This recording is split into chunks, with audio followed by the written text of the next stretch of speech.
desse desenvolvimento tecnológico são soluções inovadoras que dão suporte a diversas atividades.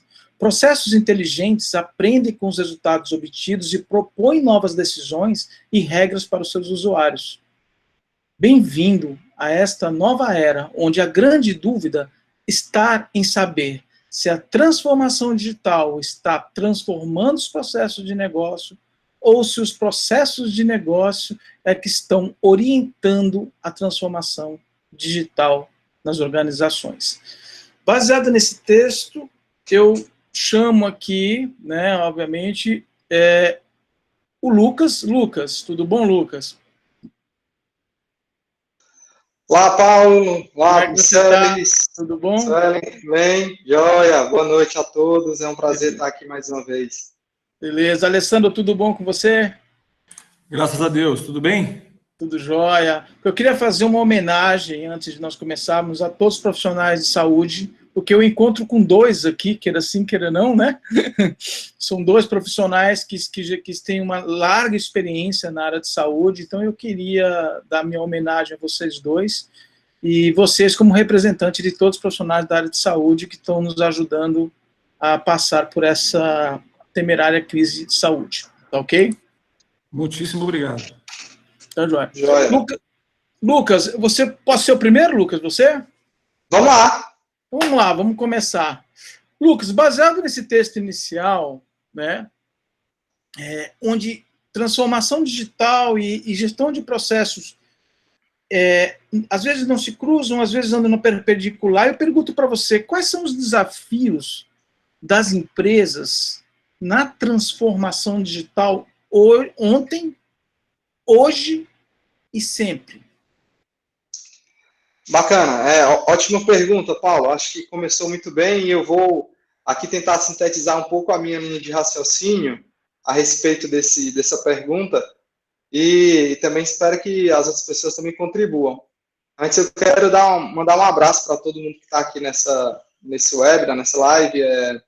A gente vê rostos conhecidos aqui, isso é muito interessante, tá? Para quem não me conhece, sou Lucas Barros e eu me dedico boa parte da minha vida já profissional a esse tema, processos e transformação digital.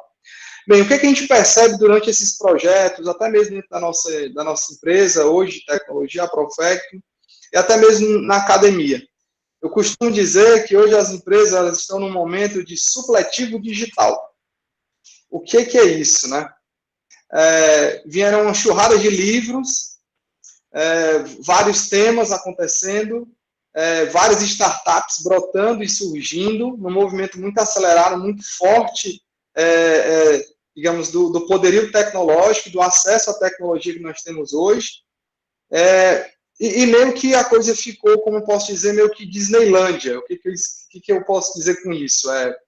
Parece que, de um lado, estava um suposto saber novo, tá? Onde as startups são protagonistas nisso, com um belo trabalho, com uma forma completamente inovadora e diferente de trabalhar e gerando resultados, mas parece meio que desorientou as empresas que já estavam no mercado, as empresas clássicas, né? Então, daí que para todo Netflix é uma blockbuster, né?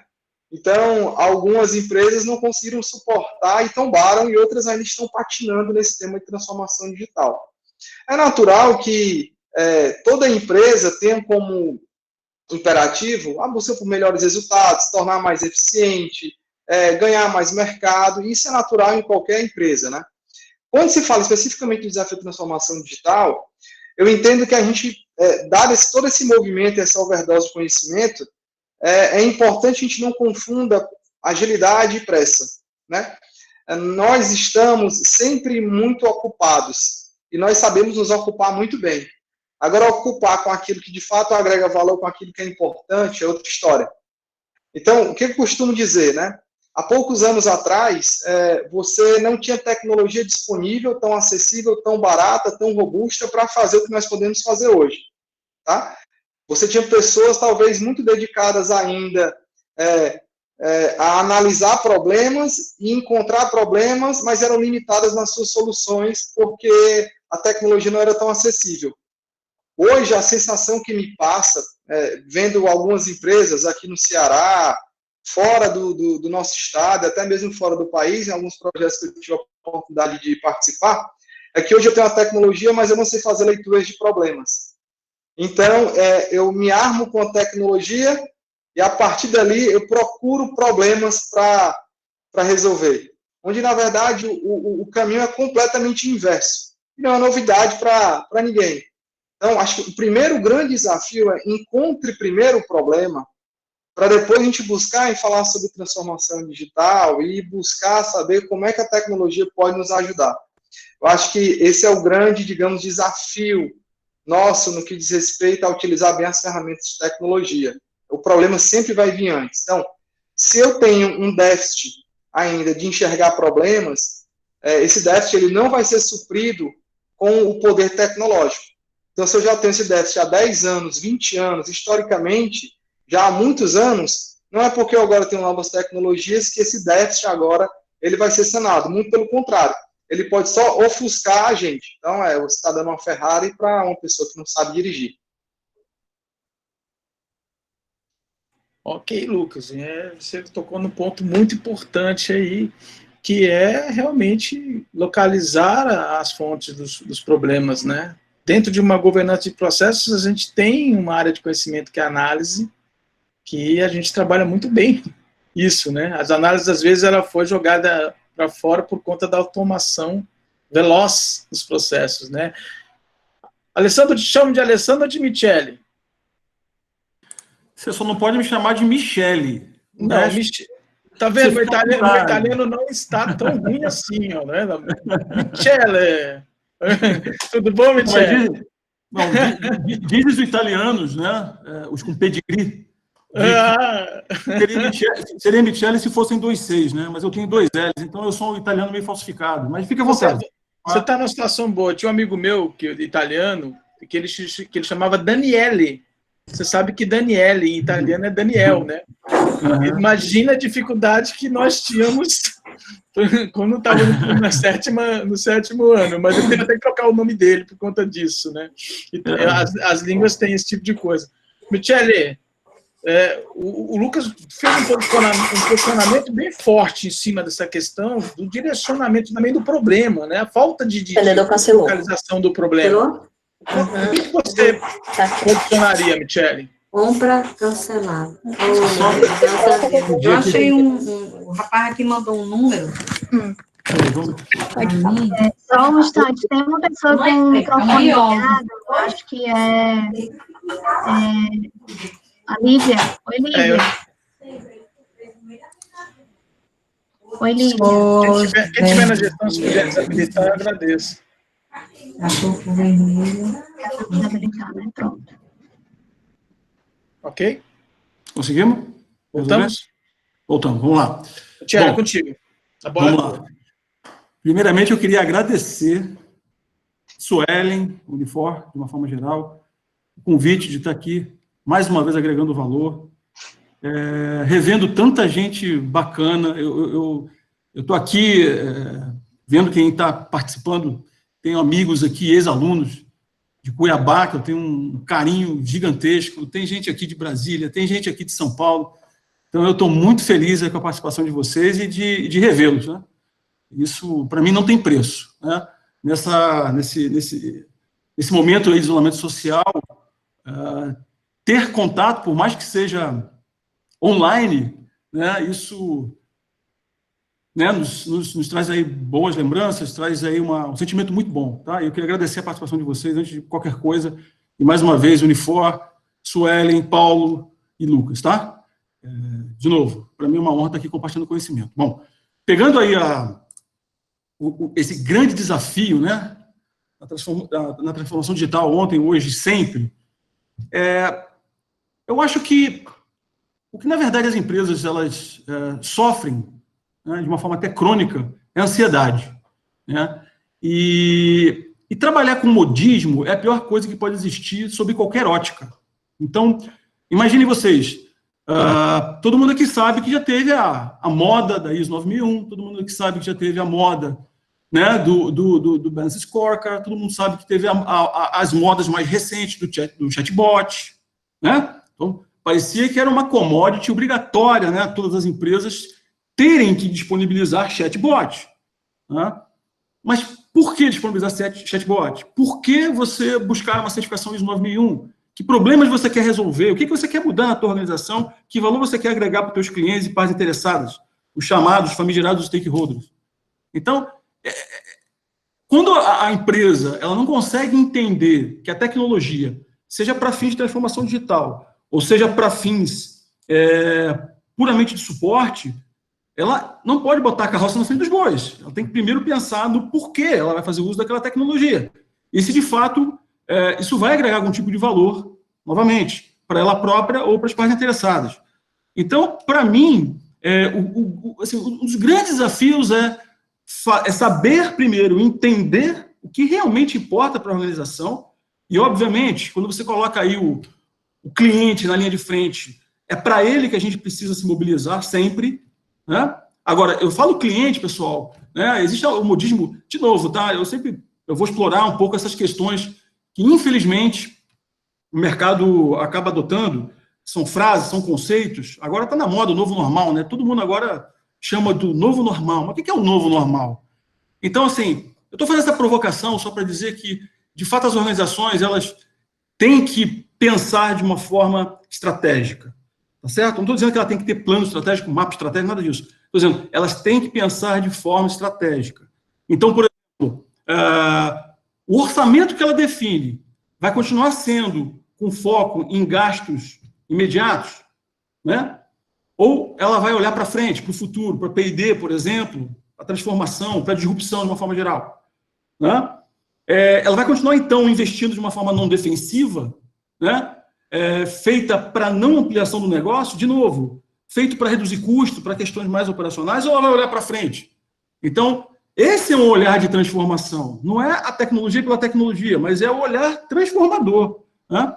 Outra coisa, o uso da transformação digital para finalidades pequenas, né? Enquanto que existem empresas que já aprenderam que ela pode e deve fazer uso da transformação digital para algo maior, né? Existe aí um texto, um artigo da Bain Company, que ela diz o seguinte, que toda empresa deveria ter uma outra empresa dentro dela, sempre buscando destruir o próprio negócio. Olha que interessante isso, né? Ou seja, você ter uma equipe, né? Quando eles falam uma empresa, você ter uma equipe voltada a tentar destruir o próprio negócio. Mas de que forma? Transformando não só digitalmente, né, com o uso de tecnologia, mas transformando modelos de negócio, transformando serviços. Isso tudo é o que deve vir à frente. E o digital atrás. O digital acompanha as definições de negócio e não o inverso. Tá certo?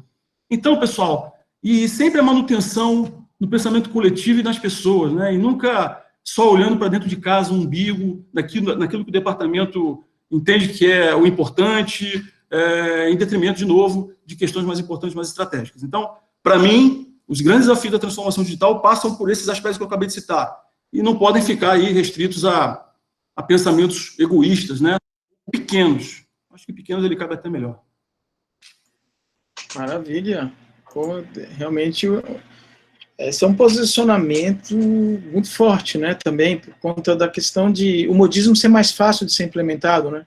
Porque quando você fala de modismo, alguém já fez, então é só você acompanhar. O difícil é você fazer o diferente, algo que ninguém não fez, né? Aí eu peguei aqui um comentário aqui do Ari Júnior. Lucas, eu vou jogar esse comentário para você e Michele, eu vou te passar o comentário do Jonas Pontes para a gente debater aqui no chat, tá? Como a gente combinou, vai ser uma pergunta, um comentário, e a gente vai fazer uma rodada com o pessoal que está participando para interagir junto no debate. O Ari Júnior colocou uma coisa muito interessante aqui para você, tá, Lucas? O problema é que existe uma grande confusão entre transformação digital e digitalização de processos. Tu não acha que isso é na nossa linguagem de gestores de processos, vamos dizer assim, não um gap, um handoff no processo de transformação? Depois eu tenho um outro posicionamento para você, Michele, do Jonas Pontes, para você ir pensando aí, que é o seguinte: transformação digital é algo mais holístico, ele deve estar atrelado a um porquê. Caso contrário, não fará sentido e nem talvez seja sustentado, muito do que você acabou de falar agora. Tá? Lucas, a bola está contigo. Tá, perfeito. Assim, especificamente sobre os profissionais de processos, não sei se vocês sabem, ou se a maioria sabe aqui, a minha formação é muito próxima da área de tecnologia, né? Eu sou psicólogo. Então, sempre eu observei que existem dois comportamentos que são bem estranhos quando se fala sobre o mundo de processo, digamos assim, de estudiosos na área de processo. O primeiro deles é o seguinte: a área de tecnologia, ou as disciplinas de tecnologia, ou as ferramentas tecnológicas, elas sempre tinham um charme. Porque dentro de um discurso em que elas que viabilizavam as verdadeiras mudanças em um processo. Né? Por outro lado, você também tem pessoas que têm uma leitura muito afinada sobre problemas, mas tem quase que uma aversão à tecnologia. E aí você vê esses dois comportamentos, e aí vieram várias repaginadas de gerenciamento de processos, o BPM é a última delas, para tentar aproximar essas duas áreas, esses dois comportamentos distantes. Quando se fala em transformação digital, sem dúvida é um conceito muito mais amplo, onde você fala de novos modelos de negócio, de reformular o modelo de negócio, de repensar a sua relação com o cliente, a pensar em novos serviços, a criar, naturalmente, soluções para problemas distintos. Eu gosto muito da classificação de problemas do Art Smelly, que ele é um profissional que teve toda a sua formação dentro da Toyota. E a Toyota é tradicionalmente uma das empresas mais eficientes e, digamos, produtivas do mundo. Né? O Art ele dividiu os problemas basicamente em 4 tipos. Né? Problemas que, desses 4, 2 estão em uma classe e 2 estão em outras classes. Os 2 primeiros problemas são problemas que são, na verdade, eu tenho uma ação de reação em relação a eles. Eles foram causados e aí eu, de maneira reativa, vou tentar solucioná-los. Então, imagine que é o famoso apagar incêndio ou um problema no desempenho que você tem de um processo, você vai buscar essas soluções. Por outro lado, você tem problemas que nós mesmos criamos, são proativos. São problemas em que você quer ampliar um patamar. Então, o Michele hoje, dentro da empresa que ele está à frente, tem um market share de 50% do mercado, eles querem ir para 60%. Então, você acaba de criar um tipo de problema. Também há um outro tipo de problema que ele já deve ser tratado de uma maneira um pouco diferente, não linear, que são problemas que pensam em encontrar novas formas de fazer ou de se prestar um serviço, ou até mesmo quando não se tem um problema real. Não se tem um problema, claro, aquilo não é uma dor, eu estou colocando gente junto aí para pensar em novas possibilidades. É uma forma de tratar esses problemas de uma maneira não linear. E aí a inovação ela se encaixa muito aí, que até novos modelos de negócio, novas empresas podem surgir a partir daí. O que eu considero que a transformação digital é muito mais ampla. Mas por essa confusão e talvez esse gap gigantesco dos profissionais de processo em relação à tecnologia, até uma certa aversão, parece que o termo digital, digitalização ou transformação digital e automação de processo, eles são meio que usados de maneira intercambiável, meio que de sinônimos, mas são coisas completamente distintas. Né? São muito distintas. Você vê que a automação de processo é algo bem mais específico, focado, com uma tecnologia geralmente para você ampliar a eficiência e, naturalmente, melhorar os 4 indicadores básicos de um processo, o tempo, o custo, a qualidade ou capacidade.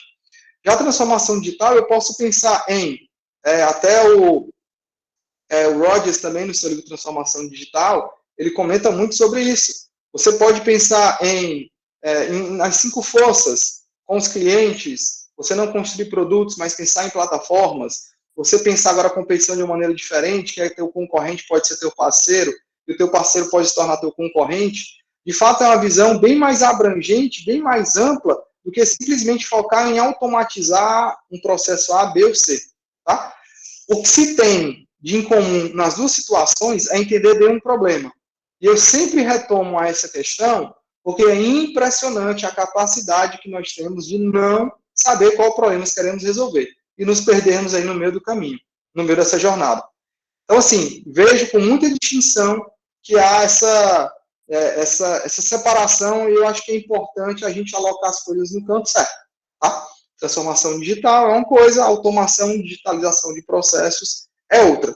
Só um adendo, o Miceli falou sobre, eu não falo Michele, eu estou falando Miceli, né, porque eu dei um cearense aqui na veia. Fica à vontade. O Miceli, daqui a pouco a gente vai chamar de qualquer coisa, não é Miceli, aqui não é problema não. Mas o Miceli falou de uma ansiedade, eu percebo essa ansiedade.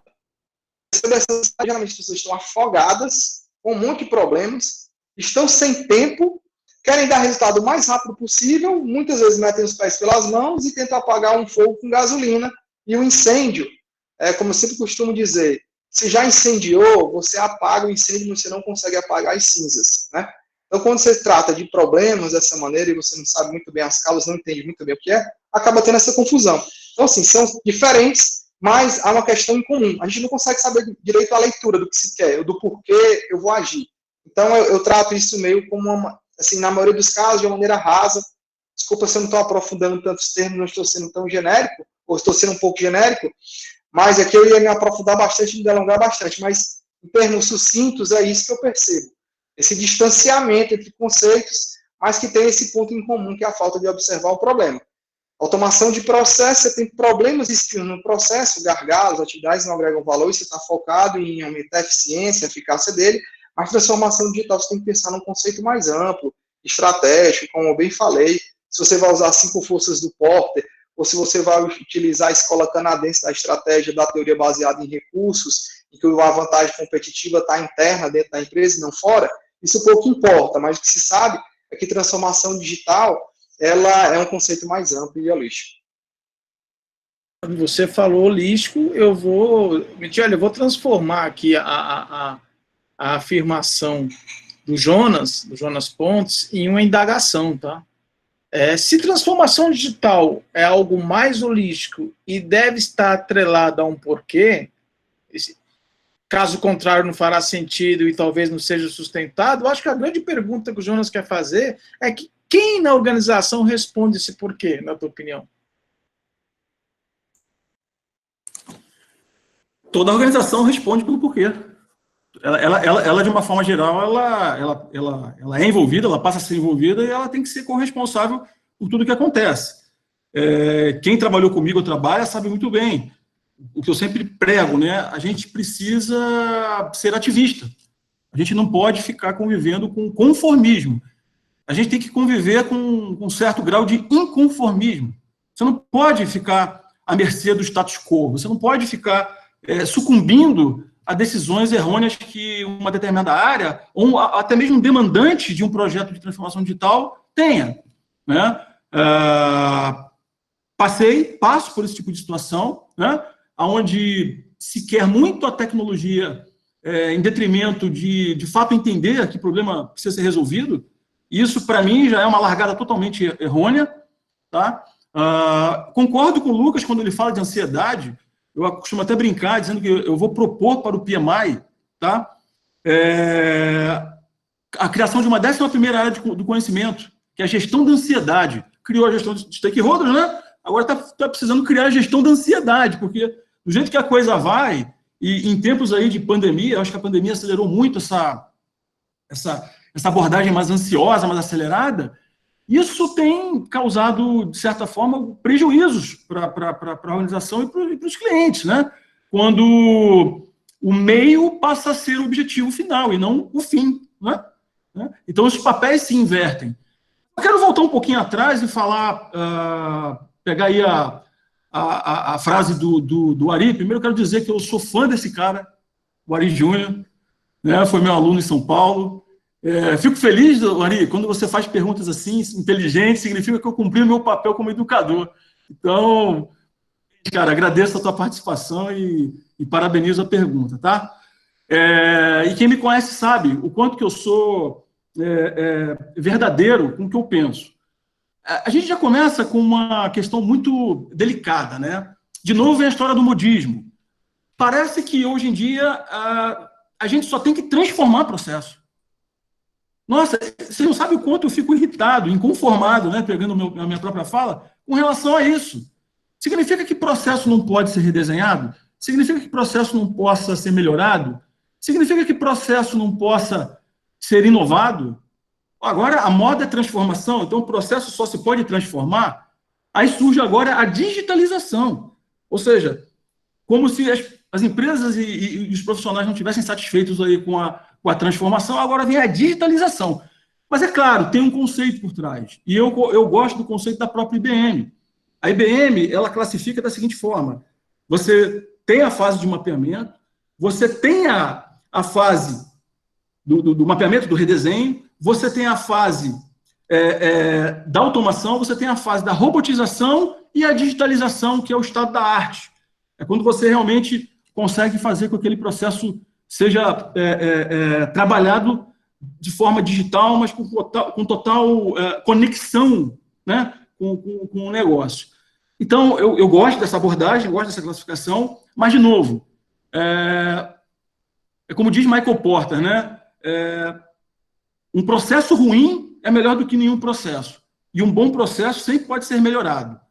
É isso que a gente tem que ter em mente. Agora, quando você junta isso com transformação digital, para mim é tão simples quanto a empresa decidiu iniciar um projeto de transformação digital, então que ela inicie também um trabalho de processos em paralelo à transformação digital. Entendendo-se o que se quer com aquele projeto, que problemas querem ser resolvidos ou precisam ser resolvidos, tem que entrar processo junto, tem que ter abordagem de processo junto.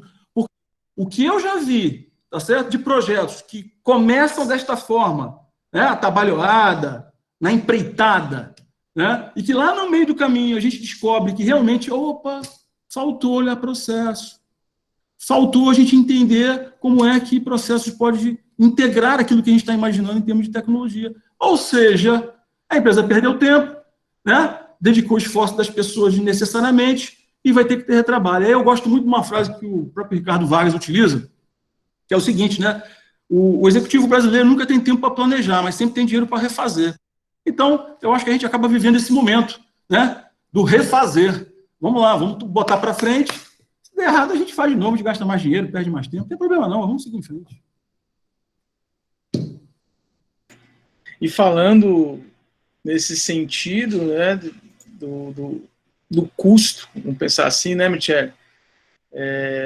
E hoje nós estamos vivendo um momento aí de orçamento bem enxuto, né, por questões óbvias, né, não ficamos 3 meses parados à toa, né, então existe uma questão orçamentária que vai pesar muito nas decisões que foram elaboradas no exercício de 2019 para 2020, no planejamento estratégico, e isso, obviamente, me faz aqui fazer uma pergunta aqui daquelas, não estou aqui para brincadeira, né? Então, vamos embora. Então, a pergunta é o seguinte, eu estou aqui com mais o Alessandro Pacheco, eu estou aqui também com uma pergunta super bacana também aqui da Débora, mas, ó, eu vou continuar aqui o debate na próxima, nos próprios comments, aí a gente entra aí com essas discussões, tá certo?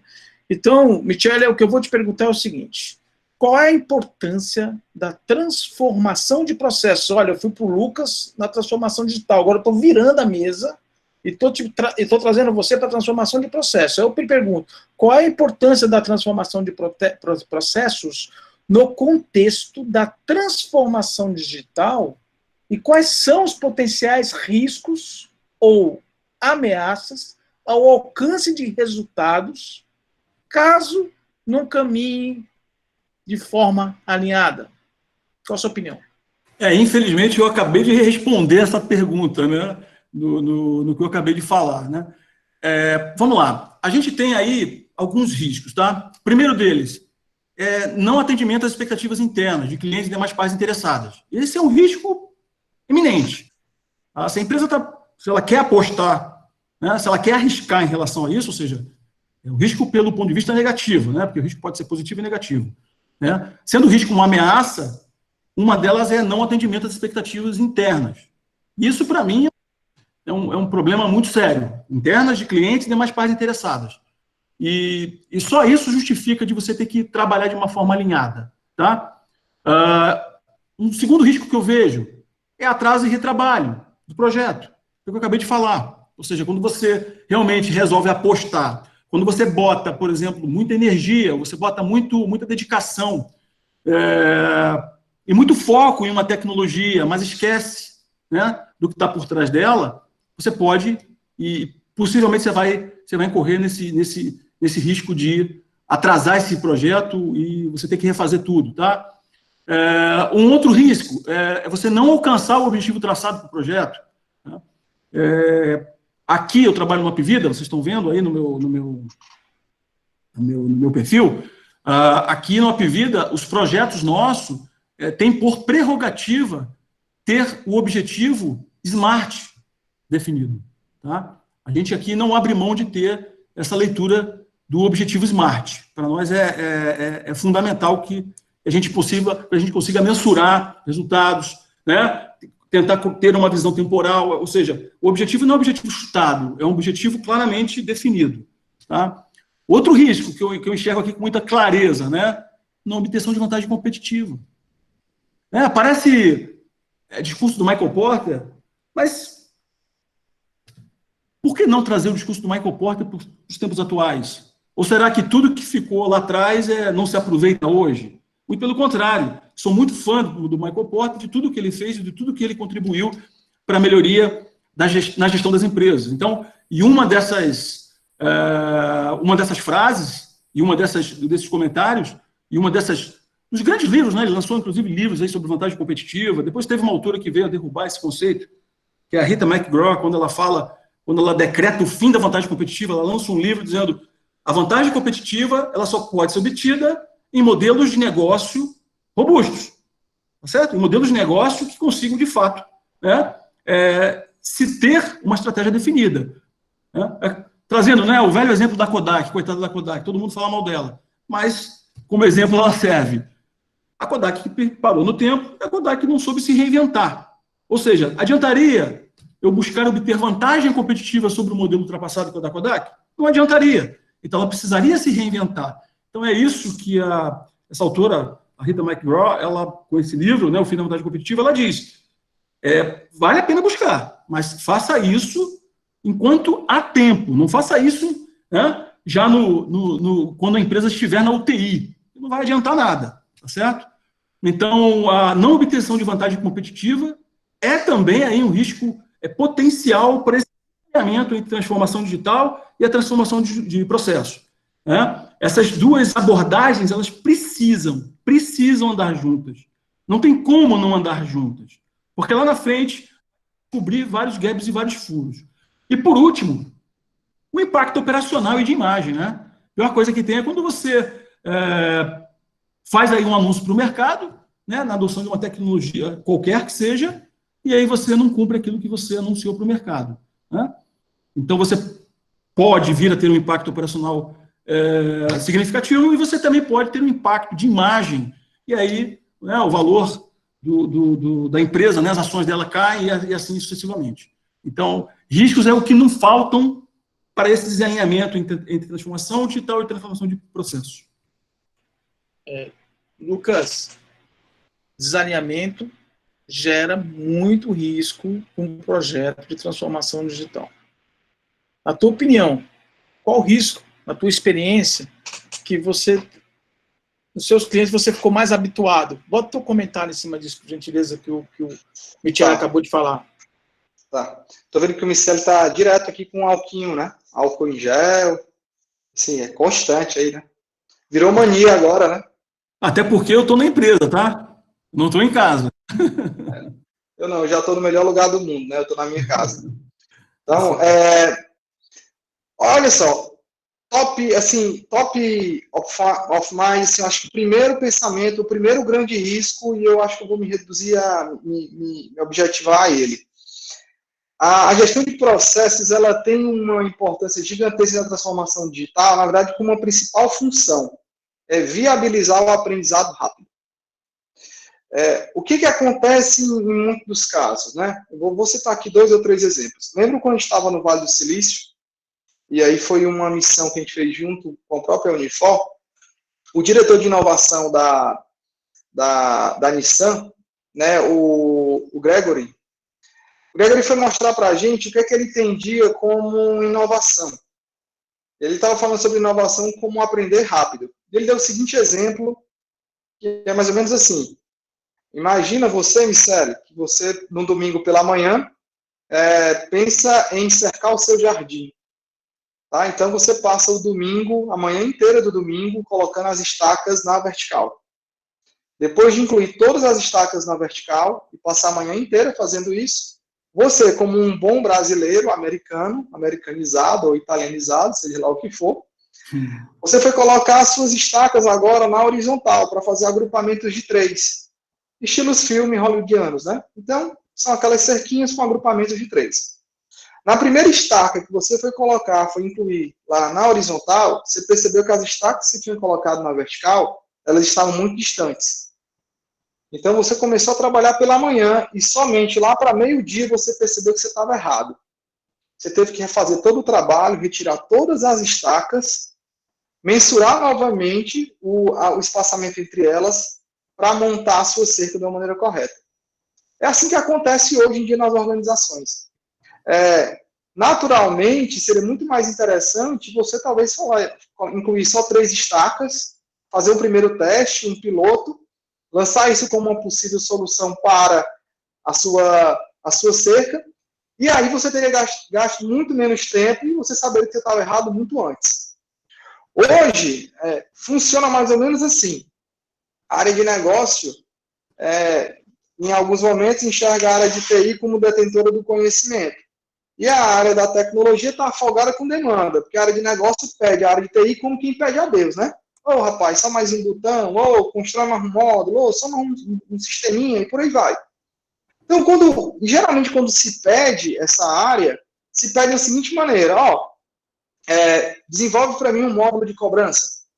Para quem está na TI, ou não se tem, às vezes, a sensibilidade de perguntar o porquê do módulo de cobrança, ou não se tem a oportunidade de questionar a necessidade do módulo de cobrança. A questão é que é feito todo um esforço, tá, para se desenvolver aquele módulo de cobrança, e no final das contas você vê que a inadimplência ela não caiu. Ela não caiu por quê? Porque os motivos eram outros. Talvez você está vendendo para o cliente errado, talvez você não está vendendo o produto correto.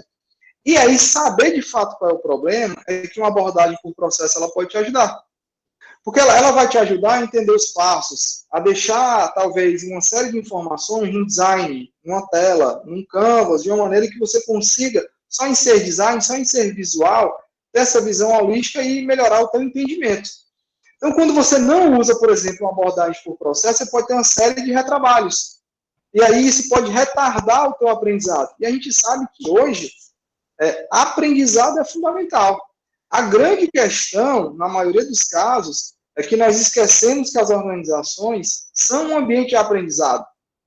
A gente está habituado a pensar que eu aprendo na universidade, eu aprendo em cursos EADs agora, né? Eu aprendo em cursos de extensão, está errado. Tem uma propaganda de colchões que fala que 1/3 da sua vida você passa sobre ele. O outro 1/3 você passa no trabalho.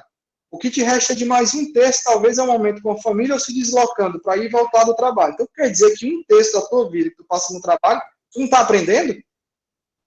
E aí a gestão por processo é a grande ferramenta para você aprender. Então, quer dizer que você está 5 anos executando a mesma coisa dentro da empresa, a troco de um salário, é isso? É isso que você está fazendo com o recurso que você tem mais importante, que você não sabe quanto você tem estocado, que é o seu tempo. Nós temos, assim, o que mais nos intriga, que a gente sabe que o que gastou com o tempo, mas a nossa gestão de estoque do tempo é incompleta porque a gente não sabe quanto a gente tem disponível ainda. Então, assim, se você começa a usar e não se atentar para isso, você começa a gastar tempo demais, e eu falo individualmente. Observe aqui hoje, faça uma reflexão. O que você aprendeu hoje? O que você aprendeu hoje, novo? Você tentou resolver alguma coisa e não deu certo, e não funcionou, então você aprendeu. Se você ficou parado, você não aprendeu. Se você só continuou no trabalho de ontem, hoje, eu lamento dizer, você pode ter trabalhado muito, você não aprendeu nada. E aí você está fazendo com o seu tempo? E a pergunta é isso que as empresas fazem com o tempo dela, assim, de maneira demasiada, e parece que Não, a ideia do custo marginal, como eu já tenho uma equipe, deixa o pessoal tentar. Assim, e o aprendizado ele não acontece. Então, eu vejo como principal questão é gestão por processo de transformação digital e gestão por processo, na minha visão, ela habilita o aprendizado organizacional para que eu consiga resolver, de fato, problemas e, enfim. Eu acho que essa abordagem por processo, ela ajuda muito a gente nisso. É meu comentário agora, Paulo? Não, agora eu vou levar agora para a turma, tá? Que está aqui. Parece ter um debate aí, é a réplica, né? Não, eu tenho direito à tréplica, né? A réplica. Na verdade, você fez o comentário sobre a resposta do Michele, né? Eu tenho quatro posicionamentos aqui que eu queria fazer uma divisãozinha, mudar um pouquinho aqui o contexto para a gente poder ser mais corporativo agora, nesse exato momento, pela experiência que ambos têm no mercado, tá? Lucas, eu tenho 2 posicionamentos aqui para você, e eu tenho 2 aqui também do Michele, tá? Vamos lá. Deixa eu pegar aqui o nome dela aqui. A Débora, Lucas. A Débora, ela fez um posicionamento aqui interessante, faz parte da operação, tá? E eu vejo isso também, o autogerenciamento, empoderamento, né? Toda aquela questão das organizações CEO, que o Frederic Laloux abordou muito bem no livro dele, Reorganizando, né? Reinventando as organizações, né? Ela coloca assim, como a gente pode enxergar a atuação dos analistas de processos na transformação digital? Tá? É interessante isso, porque aí envolve esse empoderamento, né? De como esse analista, quando ele está fazendo uma análise do processo, como é que ele pode ajudar nessa transformação digital? Como é que ele pode trabalhar isso?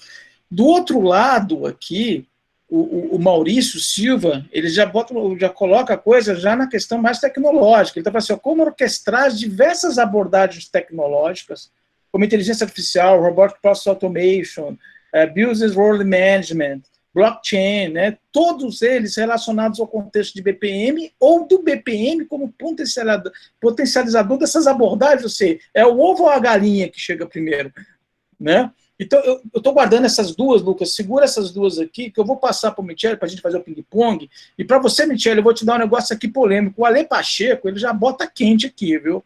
Ele está falando o seguinte, como ser ativista numa cultura de comando e controle? Como eu consigo ser ativista numa cultura que é de comando e controle? Porque se nós estamos falando de processo, nós estamos falando de uma cultura de controle, né? Então ele diz aqui, ó, falar em transformação digital é muito lindo, mas se a mentalidade da auto-administração não mudar, não haverá transformação digital nenhuma. Ou seja, ele está trazendo a coisa lá para a autogestão e dizendo, será que toda a autogestão está conforme da necessidade de transformação digital? Né? E há outro ponto aqui também, Michele, que eu vou colocar aqui, é do José Ricardo Alves. José Ricardo Alves é outro cara muito bom de processos. José Ricardo, ele bota o seguinte, toda implementação de transformação digital deve ser acompanhada de uma gestão de mudança organizacional. Você perturba muito o status e aí o anterior gera resistências muito grandes. Ou seja, ele quer dizer o seguinte, existe um sistema imunológico interno que ele é contrário a qualquer tipo de mudança. Né? Isso é cultura, que é o que o Alexandre Pacheco está falando, aquela cultura de controle. Então, se você traz uma mudança, uma transformação que implementa, substitui ou faz alguma coisa desse tipo, você gera uma resistência interna.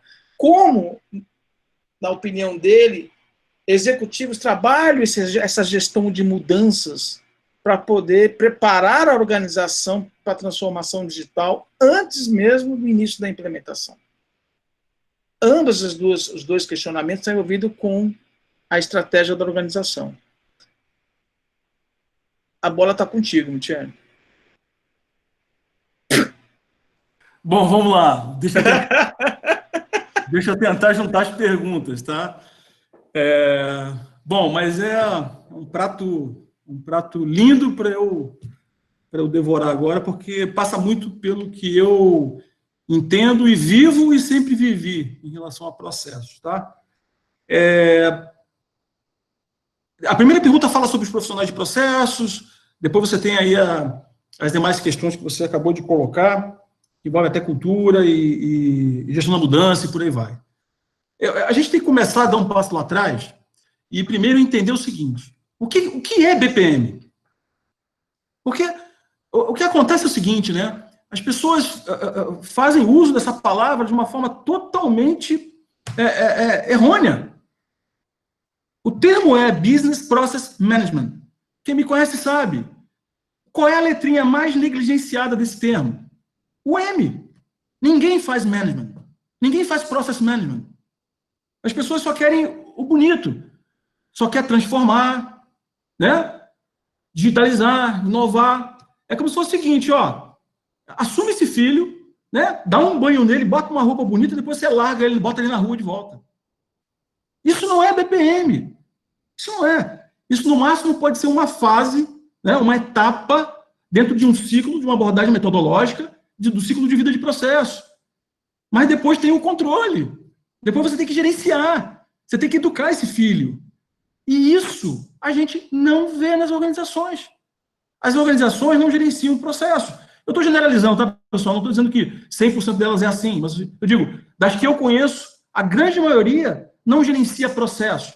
Elas gerenciam problemas e necessidades, obviamente. Né? E aí vem aquela empreitada, tem aquele problema, vamos resolver. Aí junta esforço, junta pessoas, bota dinheiro, usa tal tecnologia para tentar ser mais rápido, né? E conseguir manter a vantagem competitiva e vamos para frente.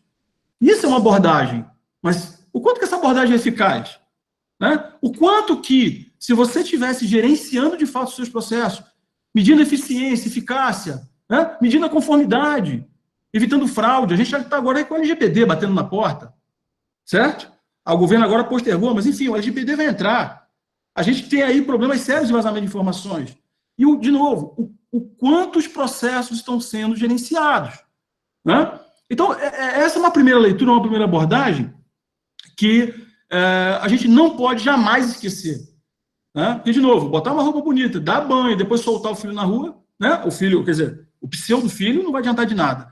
Esse é o primeiro ponto. O segundo ponto que eu queria colocar é em relação também a um termo que, eu vou chamar de época áurea do BPM, que foi lá por volta de 2007, 2008. O BPM no Brasil estava bombando, né? E muita coisa não aconteceu naquela ocasião. Mas muita gente explorou algumas terminologias, tá? E alguns conceitos. Um deles se chama governança de processos. Eu pergunto a vocês, quais empresas buscam estruturar, ter uma governança de processos? Quais fazem isso? Aliás, vou voltar um pouquinho. Quais, na verdade, entendem o que é governança de processos? Porque se essas empresas não entenderem o que é governança, dificilmente você vai criar uma cultura orientada a processo dentro de uma organização. Tá? Eu posso dar um exemplo aqui no Upvida. Eu assumi, aceitei o convite, me mudei de São Paulo para cá, numa proposta bastante interessante. A gente está fazendo coisas muito bacanas aqui, eu tenho um baita orgulho de todo o trabalho que nós estamos fazendo aqui. Parte da minha equipe, inclusive, está na live. E aí, pessoal, parabéns por todo o trabalho, por toda a dedicação de vocês. De fato, eu tenho muito orgulho dessa minha equipe. Mas um dos pontos principais e iniciais, logo que eu cheguei, né, foi estruturar uma governança de processo. Governança essa que eu validei com o próprio presidente do Upvida. Tá? Essa governança, pessoal, só para vocês terem uma ideia, ela tem alguns ativos fazem parte dessa governança, que nós praticamos. Então, a nossa governança não é aquele calhamaço de papel que fica engavetado, não. A nossa governança existe, de fato. Tá certo? Vou dar exemplo para vocês aqui. A gente tem um metamodelo de governança, a gente sabe exatamente até onde ir. Né? A gente aborda a gestão de pessoas, abordamos risco, abordamos estratégia, abordamos tecnologia, abordamos. Esse é o nosso framework, tá? Nosso metamodelo. A gente aqui tem uma abordagem metodológica, nós temos um método robusto, que é o Process Value Design, que eu concebi ele, é uma marca registrada, inclusive minha, da minha empresa. Nós trouxemos para cá, e tudo que nós fazemos, todas as iniciativas de processo, passam né, iniciam, né, e trafegam pelas etapas do PVD. E isso, a gente não abre mão disso. A gente tem aqui papéis e responsabilidades muito claros do escritório de processo. A gente aqui audita alguns processos. Nós temos aqui uma área de auditoria, mas o foco dela é auditoria focada em resultado, mas não é processo. E aí eu combinei com o nosso presidente e que alguns processos críticos, sim, a gente vai auditar. Por que não? Né? É o lobo tomando conta do cordeiro? Pode até ser. Mas no momento pós-implantação, no momento de controle, é importante para o negócio. Tá? Um outro ativo aqui, avaliação de desempenho. A gente não abre mão de, por exemplo, de definir indicadores que meçam aí o desempenho e a conformidade dos processos. A gente não abre mão disso, tá certo? E a gente também não abre mão de colocar esses indicadores na cesta de remuneração variável daquela pessoa, tá? Isso também é um ativo dentro da governança que a gente pratica, tá? E por último, né, não diferente e não menos importante do que eu acabei de falar, é o que nós chamamos aqui de comissões gestoras de processo, né? Em outras empresas eu batizava de comitê, aqui nós não podemos, porque nós somos uma empresa de capital aberto, e comitê tem que ter participação de conselheiro. Então, por conta disso, a gente tem aí uma camada comitê e uma camada comissões. Nós temos comissões gestoras de processo, com líder definido, com a participação do profissional de processo, prestando contas acerca dos processos.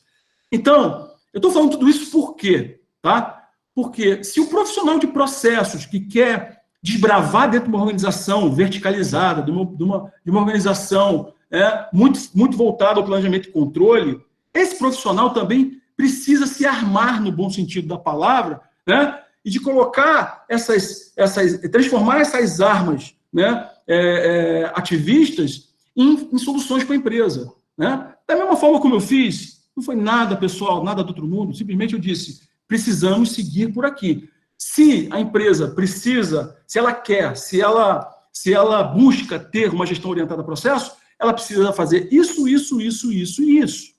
né? Agora, nem tudo também, pessoal, é um mar de rosas. O bom, é claro, que o processo é sempre o top-down, quando você fecha com uma pessoa de altíssimo nível e você desdobra. Mas, às vezes, também não é fácil você fazer isso. Não é o fato da decisão ter sido tomada que tudo vai acontecer como um passe de mágica. Não é assim. Muita coisa eu consegui no processo inverso, no processo bottom-up, de baixo para cima. É na base do convencimento.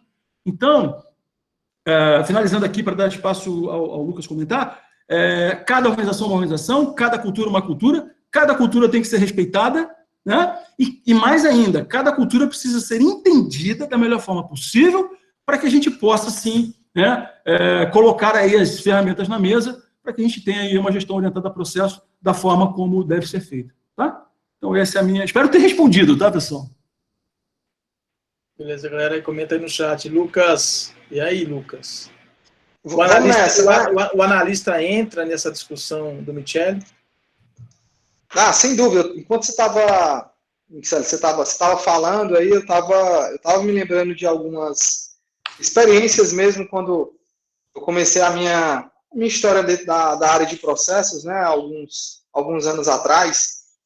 E você vê aqui logo de cara que eu não sou um cara muito barbado, né? A minha barba, como se diz aqui, é cheia e dura, né?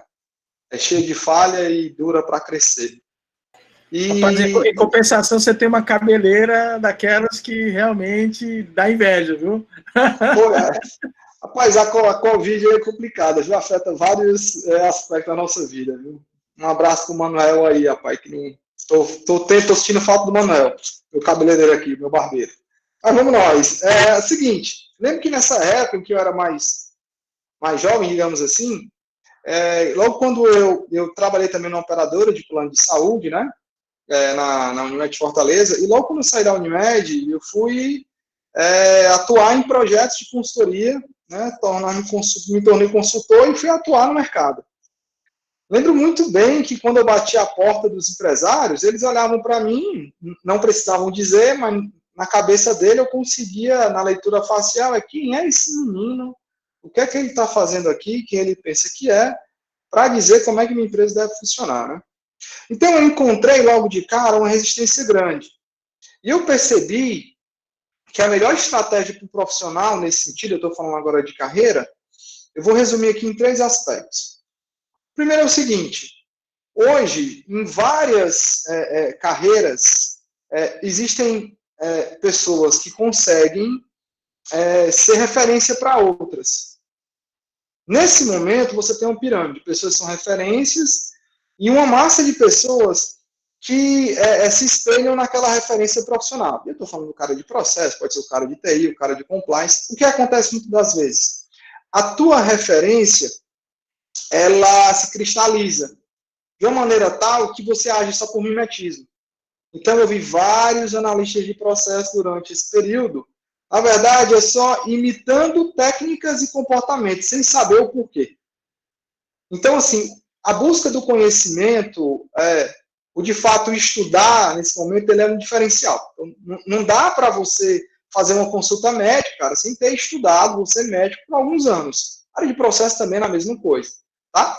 Mas o que não quer dizer que você precisa concluir e ter certificados na mão para você começar a agir.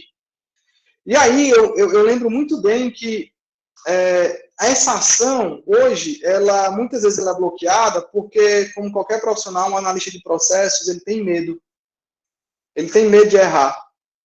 Ele se pela de medo de errar e de ser demitido. Ele se pela de medo de uma ideia que ele tem não ser aceita. E nesse momento que ele tem esse medo, ele deixa de aprender. E aí é o seguinte, ele só vai conseguir gerar resultado, que é aquilo que as pessoas vão começar a olhar e dar mais atenção para ele, se ele der resultado e se ele tentar.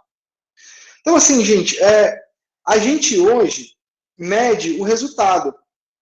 Mas quando nós temos que atuar num processo. Não adianta você gerir um vendedor por quanto ele vende, somente. Ele tem que sair de casa para vender. Você também não pode fazer do analista de um processo e ficar mensurando quantas horas ele trabalhou, quantos projetos ele tem, quanto de resultado ele deu. Ok, você mede isso, mas o analista de processo ele tem que atuar no processo dele. Ele tem que ir para a briga. Ele tem que agir. E aí, nesse momento, nessa atuação, o que acontece? Vamos fazer um panorama rápido aqui, Paulo. Você tem aí, talvez, uma das primeiras pessoas que falou de processo no mundo foi o Adam Smith, século XVIII. Como se trabalhar a colheita de maneira procedural. A gente não consegue contar e enumerar a quantidade de abordagens de processo e teóricos de processo que vêm de lá para cá. Vamos de Taylor, vamos de Fayol, vamos de Ford, vamos de Toyota, vamos de Six Sigma, vamos de Lean, vamos de gestão da qualidade, vamos de BPM, e é uma enxurrada de coisas. Alguns analistas de processo sabem que essas outras abordagens existem, outras não tiveram essa oportunidade, mas o que sabe de fato, uma coisa foi meio que sobrescrevendo a outra e foi pegando um gancho ou foi aprimorando. A gente sabe que, por exemplo, o modelo do Lean bebeu muito da fonte do próprio Ford, do Fordismo, que, enfim, o que eu estou querendo dizer é que quando se chega nesse estágio hoje, a quantidade de informação que o analista tem é tão grande que ele teria que viver pelo menos 3 vidas para conseguir absorver tudo. Qual a melhor estratégia? Parta para a ação. Parta para a ação e para a ação rápida. A minha visão, nesse primeiro momento, é você, analista de processos, você precisa dar resultado rápido, até para que as pessoas te deem credibilidade para você ganhar mais espaço para você atuar dentro da sua empresa. Eu acho que essa é a grande dica. Se dentro da transformação digital, tenta, começa a fazer. E aí o medo, ele tem disso. O medo bloqueia a gente, por quê? Porque hoje a maioria dos analistas de processos, eu conheço bem o mercado daqui de Fortaleza, eu me arrisco a dizer que eles não são profissionais da área de tecnologia. Eles não são profissionais da área de TI. Então, nativamente, digamos assim, eles não têm contato com tecnologia. Mas eu posso afirmar, se eu, psicólogo, hoje, conseguir automatizar processo, qualquer pessoa consegue automatizar. Então, é começar a agir, começar a atuar. Então, assim, o que é que eu dou como um grande, talvez, não sei se é dica, se o nome é conselho, assuma o protagonismo e use um conceito muito famoso lá no Vale do Silício de novo, que é o faça você mesmo. Ponha para rodar. Se você vai do problema até a automação de um processo, se você está ajudando nesse debate, junto com as áreas de negócio, também você pode meter a mão na massa. Não só pensando na concepção desse novo processo, dessa nova relação com o cliente, ou dessa transformação que você vai fazer, mas também na própria gestão dele e na própria automação dele. Existem já várias ferramentas de mercado que te deixam fazer isso, e você tem que começar a fazer o mais rápido possível. Quanto mais cedo você errar, mais digamos, expert você vai ficar em gerar resultados. Sobre a história do RPA, blockchain, BPM, né, e sobre todas as outras ferramentas de tecnologia, eu vejo mais uma vez como ferramenta. Antes, eu acreditava que eu cometia 2 problemas muito grandes. Qual que é? Lembro de uma vez que quando eu era ainda analista de processos de outra empresa, eu fui fazer um mapeamento de um fluxo junto com um gerente comercial. Quando acabou o mapeamento do fluxo, eu, por educação, disse obrigado pelo seu tempo. E ele falou assim, ó, disponha, sempre que precisar eu estou aqui para ajudar. Eu entendi que tinha havido ali uma inversão completa da visão. Eu estava entendendo que eu estava ajudando o cara no processo dele. E, na verdade, é ele que estava me ajudando a preencher um monte de caixinha, porque lá vinha um cara chato da área de processo.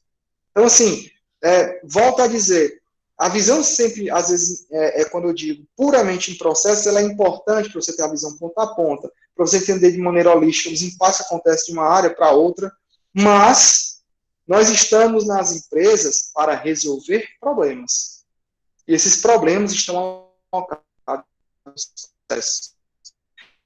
Se você for focado em automatizar o processo, na minha visão, está errado. Você usa uma ferramenta para resolver um problema. E é uma concepção completamente diferente. Você vai usar o blockchain por quê? Porque hoje você tem um problema claro, e não obrigatoriamente você precisa montar toda uma cadeia de processos, ela é importante. Mas não obrigatoriamente você precisa montar toda uma cadeia de processos, uma espécie de um organograma agora para processos, porque você corre risco de ficar uma abordagem muito burocrata. E esse é meu principal receio. Sempre foi meu principal receio dentro de uma abordagem de processo.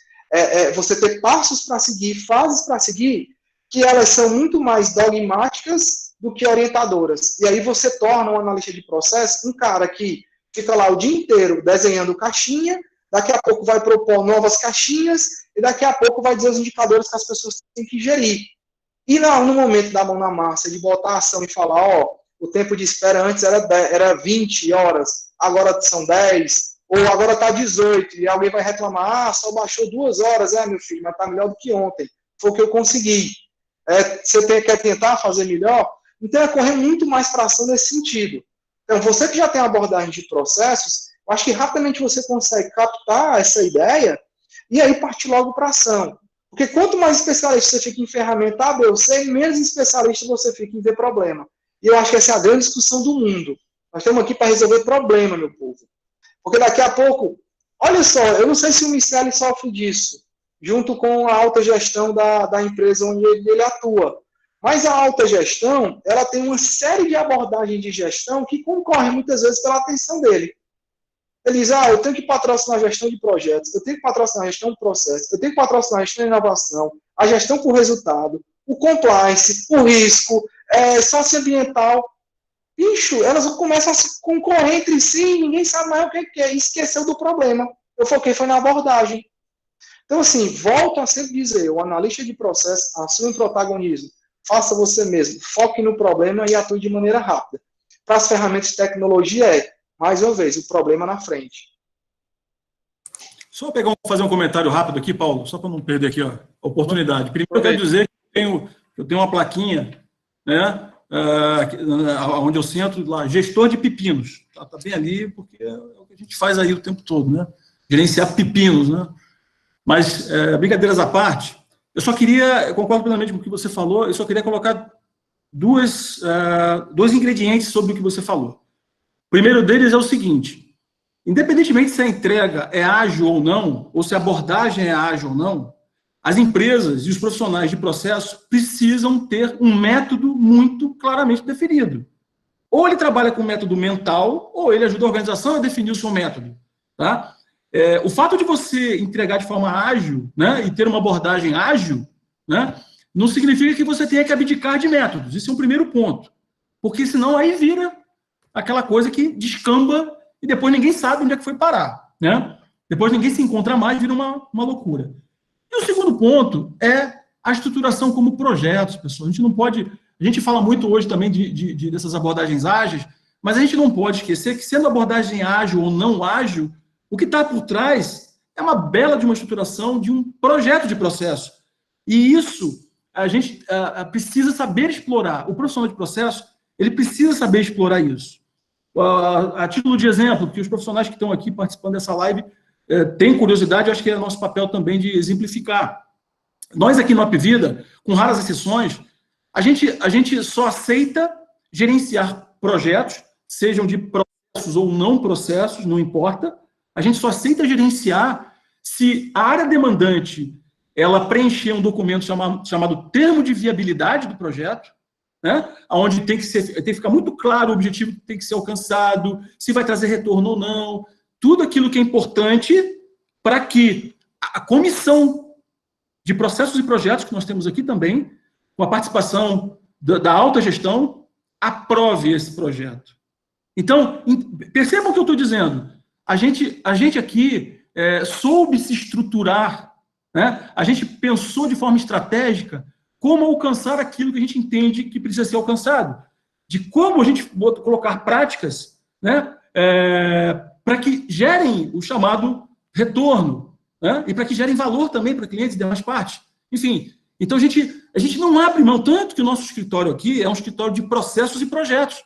Tem que andar junto. A pior coisa que tem, quando eu tenho vários amigos, tenho um amigo PMO da NET, lá de São Paulo, de tantas outras organizações, a pior coisa que tem para mim é quando eu vejo um escritório de projetos apartado de um escritório de processos, apartado de um escritório da qualidade, apartado de um escritório de inovação. Nossa, são diversos escritórios apartados e ninguém se fala, conduzindo iniciativas de forma isolada. Não tem como dar certo. Não tem como dar certo. Então, cabe a nós buscarmos esse alinhamento. Né? Uma vez, numa palestra minha, inclusive, lá em Foz do Iguaçu, eu tive a honra de ter ali o Roger Burton, que para mim é a maior referência em processo no mundo, né? Um dos fundadores da BP Trends, assistindo, eu fiquei bastante contente, depois até com os comentários que ele fez. Eu falei, pessoal, a gente precisa lançar o BPM 2.0, porque o 1.0 não funcionou.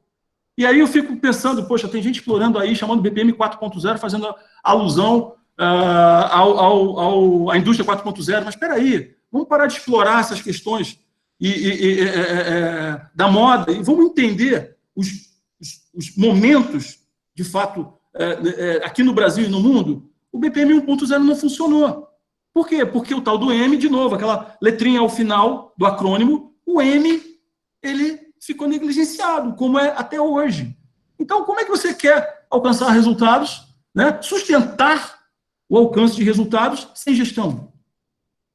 Isso, pessoal, isso é mais do que reflexão. Isso acaba sendo uma lavagem cerebral para muito profissional de processo.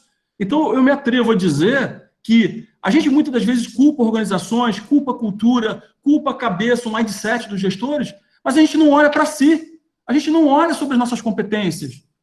A gente não pensa de uma forma alinhada, estruturada, correta. Tá certo? Então, de novo, eu rogo aqui, vamos entender, né, como extrair o melhor do tal do Business Process Management.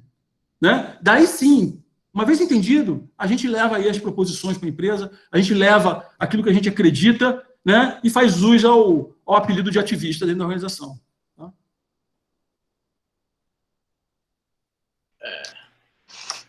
Me lembrei agora o livro do Leandro Jesus, não sei se vocês se lembram, Escritório de Processos, um fininho, pequenininho, que foi lançado pela Elo Group, se lembra?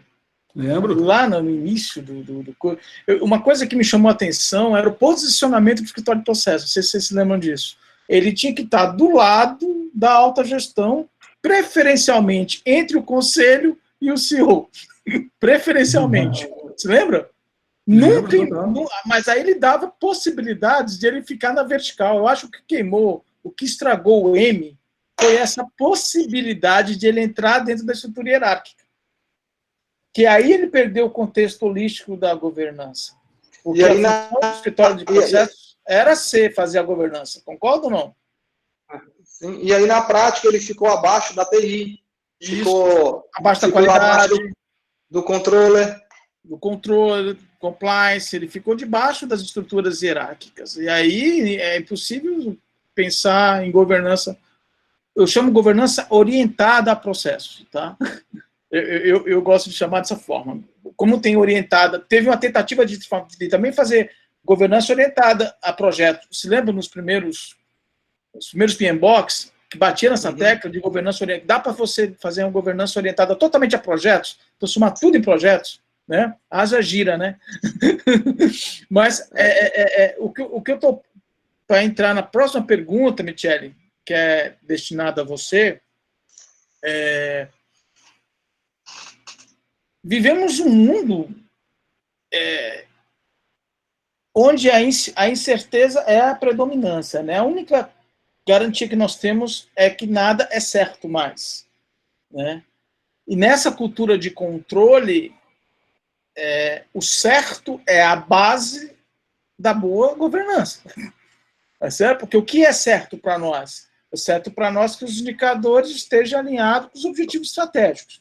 Os nossos KPIs lá embaixo, que é o sonho de consumo de qualquer governança, né? Pegar a estratégia, o planejamento estratégico e conectar lá com os processos e, uau, maravilha, deu aqui, gera um alarmezinho ali, eu já sei que meu objetivo estratégico A não vai dar certo, porque o processo de logística está com desempenho afetado no KPI, por exemplo, de tempo, né? Esse é o sonho de todos. Eu não sei, não conheço, conheço algumas organizações, óbvio, mas o Peter Diamandis, ele já fala uma coisa interessante. Ele fala o quê? Que tecnologia não se adquire, tecnologia se sintoniza. Porque se você adquirir a tecnologia, corre no discurso que o Lucas muito bem posicionou com relação às ferramentas. Eu vou para o BPMS? Qual que é melhor? Visage? BPM? Bonita? Intalio? Tíbico? Oracle? Aí eu vou para a tecnologia, me adapto para a tecnologia e tento empurrar a tecnologia dentro da organização como uma forma de eu engajar dentro do processo de transformação. E aí o analista corre esse risco, né? Principalmente no modelo que você falou, que eles não estão muito sintonizados com a tecnologia, então ele corre o risco de aprender uma tecnologia e empurrar a goela abaixo dentro da organização como transformação digital. E aí ele tenta se elevar, né, do bottom-up, chegar na alta gestão com uma solução que vai poder alavancar sua carreira profissional. Porém, Michele, eu estou posicionando isso porque a minha pergunta para você é o seguinte: como eu consigo fazer essa governança, esse controle, tá? Se está tão difícil conseguir sustentar os resultados, e mais difícil ainda eu conseguir inovar nos processos. Porque o redesenho de um processo não é uma justificativa de uma inovação no processo. O ideal é que o processo não exista. No momento que o processo não existe, é substituído por alguma outra coisa, mais rápida, mais fácil, com menos gerenciamento e mais resultado, é o melhor dos mundos. Mas nós vivemos aquela velha questão do ambiente VUCA. Volatilidade, incerteza, complexidade e ambiguidade. Ou seja, hoje eu defino um bom desenho de processos, está funcionando, amanhã existem fatores externos, forças externas ou até tecnologias emergentes que criam uma ruptura dentro do nosso processo e todo aquele controle, todo aquele método, ele vai se desmoronando. Na tua opinião, Michele, como você vê essa questão do VUCA dentro de uma governança de processos em uma organização? Como você vê eu não digo nem agilidade, eu digo adaptabilidade em tempo recorde. Não Rubinho Barrichello, mas Ayrton Senna do Brasil. Desculpa, Rubinho, pelo amor de Deus, né? Que eu só não queria perder a piada, mas... Ele é meu primo, eu mando para ele. Oh, putz, meu Deus do céu. Michele, teu microfone está desativado, Michele. Perdão. Eu que falei tanto, né, a respeito dos modelos, estou aqui para dizer que esse é o novo normal. Conviver com ambiente VUCA. Esse é o novo normal. Ainda mais agora, nessa experiência pandêmica. Daqui para frente, as empresas estão sendo forçadas a se transformar digitalmente. Eu acho que muitas das experiências de home office, né, vão vingar para várias empresas. Enfim, elas vão ter que entregar mais via delivery. Muita coisa vai acontecer. Eu acho que essa experiência que está havendo agora, ela vai gerar, sem dúvida alguma, melhorias em processos, em serviços, em produtos, né, ou adaptação, que seja. mas trazendo à tona aqui como é que a gente consegue nos adaptar a isso, eu preciso, de novo, voltar um pouquinho atrás e trazer um conceito. Voltar atrás, que eu quero dizer porque eu já falei sobre isso, mas eu venho aqui a reforçar. Tá? Eu gosto muito de um conceito chamado curva da mudança em processo. Tá? É como se fosse um gráfico de complexidade versus esforço. Né? Pessoal, se você pode melhorar um processo, melhore.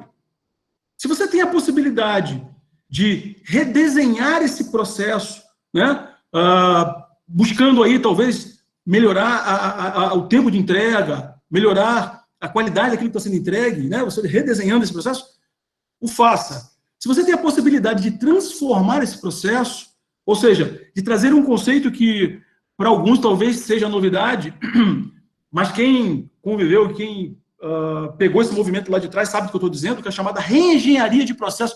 Alguém aqui já ouviu falar de reengenharia de processo? Tá? Isso nasceu lá com o Michael Hammer, mas ele foi mal interpretado, inclusive ele se arrepende do que ele fez naquela ocasião e tal, mas não é esse o ponto. O ponto é, você pode melhorar processo olhando para uma curva, tá, pessoal? Não é a curva aí do Covid, não. Mas é a curva da mudança em processo. Você pode melhorar, você pode redesenhar esse processo, ou seja, você já dá uma mexida nesse processo, obviamente com olhos para melhoria, você transforma, né, ou você promove a reengenharia, ou seja, você bota ele de ponta cabeça, respeitando o status quo. É isso que a gente não pode confundir. Quando você transforma, quando você promove uma reengenharia, você muda ele de ponta cabeça, mas você mantém aí, ó, a espinha dorsal do processo, você mantém o status quo desse processo. E, por último, né, na ponta desse gráfico da curva da mudança, você tem a inovação em processo. Tudo isso é possível de ser feito. Você não é obrigado a de cara inovar processo, você não é obrigado de cara a transformar, você não é obrigado de cara a redesenhar e nem a melhorar. Cada iniciativa, pessoal, é o que vai determinar aquilo que se pode ser feito e aquilo que se espera dos processos. Agora, para que isso seja feito, a organização precisa entender que processos é o segundo principal ativo de uma empresa. Né? O primeiro principal ativo de uma empresa são as pessoas. E tem muita empresa que acha que é o bem, né? Que é o bem material, o bem móvel e tal, é o prédio, é isso, é aquilo. Não, não é. Pelo menos não deveria ser. Primeiro ativo, mais importante, pessoas. O segundo, processos. Esse é o segundo ativo mais importante. E aí, o que vai se fazer com ele, da forma que vai se melhor gerenciar, se aquela melhoria, ou aquela transformação, ou aquela inovação vai ser baseada em entrega rápida ou demorada, né? Em modelo ou método ágil ou demorado. Isso, cada projeto, cada empreitada, cada iniciativa é o que vai determinar. Agora, a gente tem que ficar muito atento, porque o mundo VUCA bate a porta da gente. Vocês podem ser cobrados por isso. Eu vou falar uma coisa que eu acho que não vai ser novidade para muitos dos profissionais que estão aqui presentes. Quantos de vocês tiveram que pular a etapa EASIS, por exemplo, e partir direto para o To-Be? Porque não tem tempo de ter que mapear, de ter que entender a forma atual de execução daquele processo. Quantos de vocês? Eu acredito que vários. Por força do quê? Por força do tempo. Né? Ou seja, aí eu trago aqui o ditado, o ótimo é inimigo do bom. Né? Podendo fazer o ótimo, legal, vamos fazer o ótimo. Não podendo fazer o ótimo, vamos partir para o bom. Agora, se partir para o bom traz riscos para o negócio, para a empresa, para clientes e demais partes, é uma coisa que precisa ficar devidamente registrada e ser comunicada para a organização. Isso não pode ficar guardado conosco. Aí entram os aspectos do gerenciamento de projetos. A gente não pode deixar isso simplesmente ser engavetado, ficar escondido. A gente tem que, né, explanar sobre isso. A gente tem que mostrar para a empresa que isso pode representar um risco importante potencial para o negócio. Tá? Então, eu trago esses elementos só para dizer para vocês que o mundo VUCA está aí, não tem jeito, temos que conviver, todos nós, todos os profissionais de processos. Agora, não significa que você tenha que simplesmente trabalhar no que nós chamamos aqui na tora, ou na vontade, na raça, né? E abrir mão daquilo que você sabe que funciona. Vamos pegar mais um exemplo aqui. Por que o Design Thinking ficou tão famoso, pessoal? Porque ele trouxe aspectos antes não observados, né? Ou não tratados. Né? Até sendo um pouco redundante, nos métodos tradicionais, né? Seja o DMake, seja o PDCA, seja o SDCA, seja qual for, qualquer que seja, existia uma prerrogativa de observação, de observar o problema acontecendo? Não existia. Né? Existia alguma etapa de ideação, de você estimular ideias para melhoria, para a resolução daquele problema e para a melhoria do problema? Não existia. Então, o Design Thinking, ele surgiu, de fato, como algo que mexeu muito com as formas tradicionais de gestão. Né? Agora, a gente não pode também entender que Design Thinking foi feito para você trabalhar produtos inovadores. Não necessariamente. Ele foi feito para você entender problemas e resolver esses problemas da melhor forma possível, né? Trazendo as melhores ideias à tona e fazendo com que aquilo ali traga resultados. Essa é a grande prerrogativa. Né? Você tem ali os grandes valores do Design Thinking, né? A empatia, a colaboração, a experimentação. Isso faz parte do conceito do Design Thinking e que eu acho que chegou numa hora importante, né? Onde se explora muito também essa questão aí da jornada do cliente, da experiência do cliente, né? Do sucesso do cliente. O mercado, conforme eu digo, né? Ele é complicado, ele começa a explorar demais essas questões, mas a questão não adianta você também ficar pensando só no cliente ou tentando resolver o problema do cliente e não olhar para dentro de casa, certo? Ou seja, eu vou receber alguém na minha casa, eu vou botar um perfuminho, aquela coisa toda, mas eu vou varrer a sujeira para debaixo do tapete. Não.